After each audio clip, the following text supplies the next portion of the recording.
Hello again, and welcome to day 2 of week 47 of the Religious Education Initiative here at St. George.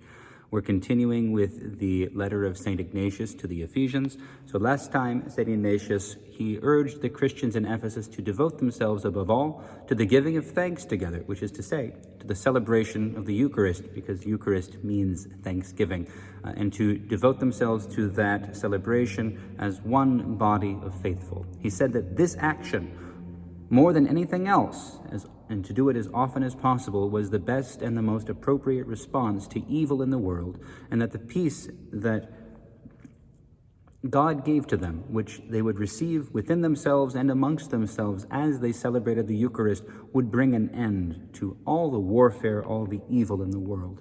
In short, he tells them not to try to fight the brokenness of the world in what we would think of as a normal way, but rather to offer themselves to the Lord in thanksgiving and to be reconciled to him themselves. And he says that in so doing, they will become vessels of the Lord's grace and the Lord's action in the world to heal all that is broken. So in these paragraphs that follow, he'll continue to develop the point. So, none of these things will escape your notice if you have perfect faith and love toward Jesus Christ. For these are the beginning and the end of life. Faith is the beginning, and love is the end, and the two, when they exist in unity, are God. Everything else that contributes to excellence follows from them. No one professing faith sins, nor does anyone possessing love hate. The tree is known by its fruit. Thus, those who profess to be Christ's will be recognized by their actions. For the work is a matter not of what one promises now, but of persevering to the end in the power of faith. It is better to be silent and to be real than to talk and not be real. It is good to teach if one does what one says. Now there is one teacher who spoke, and it happened. Indeed, even the things that he has done in silence are worthy of the Father. The one who truly possesses the word of Jesus is also able to hear his silence, so that he may be perfect, so that he may act through what he says and be known through his silence. Nothing is hidden from the Lord, even our secrets are close to him. Therefore, let us do everything with the knowledge that he dwells in us, in order that we may be his temples, and he may be in us as our God, as in fact he really is, as will be made clear in our sight by the love that we justly have for him. Now, a couple things that we need to say here. This statement that faith and love are the beginning and the end of life, that faith is the beginning and love is the end, it's really easy to misunderstand and be confused because faith isn't a word that we intrinsically understand. We can think that that means we have to believe that God exists and then love him, and this is the beginning and the end. But that's really not what's being said. When we see faith, there are a few different words that we can try on to see if it makes sense.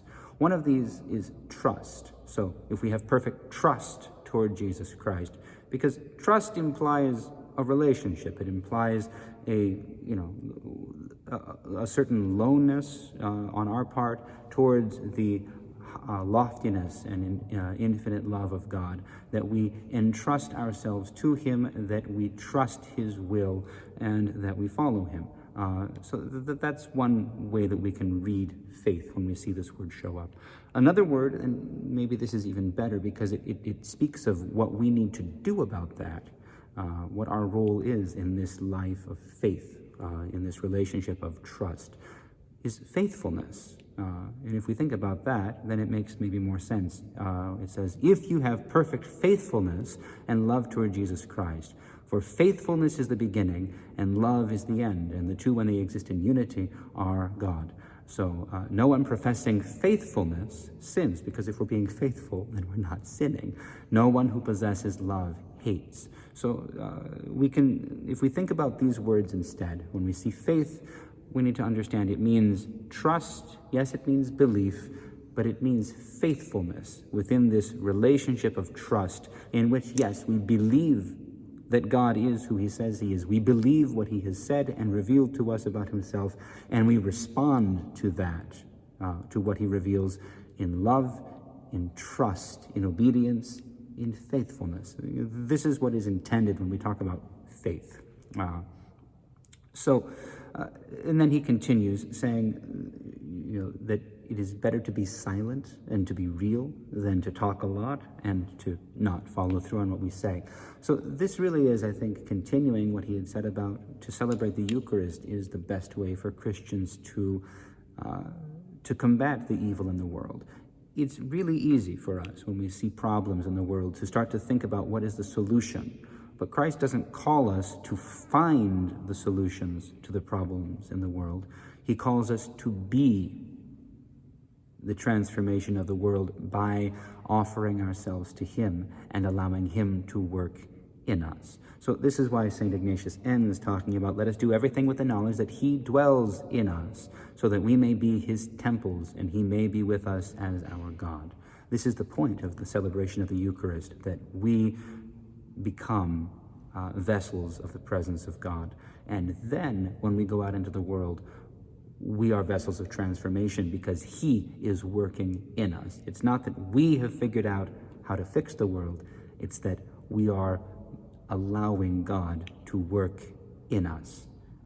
And we do this through faith, through love, through faithfulness, through trust, through obedience, through humility, through repentance, through all of these things that establish the peace of God in ourselves, in our lives. So that is it for day 2 of this week 37. I'll see you all on Friday for day 3. God bless you all.